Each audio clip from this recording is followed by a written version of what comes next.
கடல் பற்றி பேசுகிறவன் ஏன் மொழியை பற்றி பேசுகிறான்னு நீங்கள் யோசிக்கலாம். இன்றைக்கி உலகின் முதல் மொழி சொல்லக்கூடிய அந்த ஒரு போட்டியில் தமிழ் மொழி இருக்குது. அன்றைக்கி 1856 திராவிட மொழி சொல்லிட்டு வந்தது இன்றைக்கி நம்ம தமிழ்லேயே சொல்ல ஆரம்பிச்சிருக்கோம். ஏன்னா தமிழ் சொல்கிறதால தான் இந்த மொழியை பற்றி எல்லாருக்கும் தெரிய ஆரம்பிச்சிருக்கு. இப்போ இந்த மொழி, இந்த தமிழ் சொல்லக்கூடிய மொழி கிட்டத்தட்ட 101 மொழிகளில் நேரடியாக பங்களிப்பு இருக்குது. இந்தோ யூரோப்பியனில் இருக்குது. இந்த மொழி இவ்வளோ பரவலுக்கு என்ன காரணம்? இந்த மொழியை கொண்டு போனது யார்?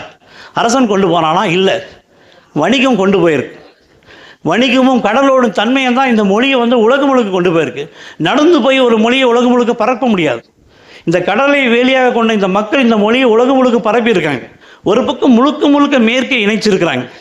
கிரேக்கத்திலேருந்து, ஸ்பெயின்லேருந்து, யூரோப்லேருந்து, ரோம்லேருந்து எல்லா பகுதியும் இந்த மக்கள் இணைச்சிருக்காங்க. எதுக்காக? அந்த காலத்தில் மிளகு வணிகத்துக்காக. இதை பற்றி இதுவரைக்கும் நமக்கு இலக்கியத்தில் தான் பெருமையாக பேசிகிட்டு இருந்தோம். இலக்கியத்தில் சொல்லக்கூடிய கடல் பற்றிய தரவுகளை பெருமையாக சொன்னோம், வணிகம் பற்றி சொன்னோம், சாத்துன்னு சொல்லக்கூடிய சாதுவனை பற்றி பேசணும். ஆனால் இன்றைக்கி நவீன தொழில்நுட்பம் தமிழை ஒரு நம்பகத்தன்மைக்கு கொண்டு வந்து வச்சிருக்கு. பாருங்கள், கிழக்கு முழுக்க இந்த மக்கள் நினைச்சிருக்காங்க. இப்படி பார்க்குறப்ப எல்லாம் சொல்லுவாங்க, ஐயா சோழம் தான் இருக்கலே பெருசுன்னுவாங்க.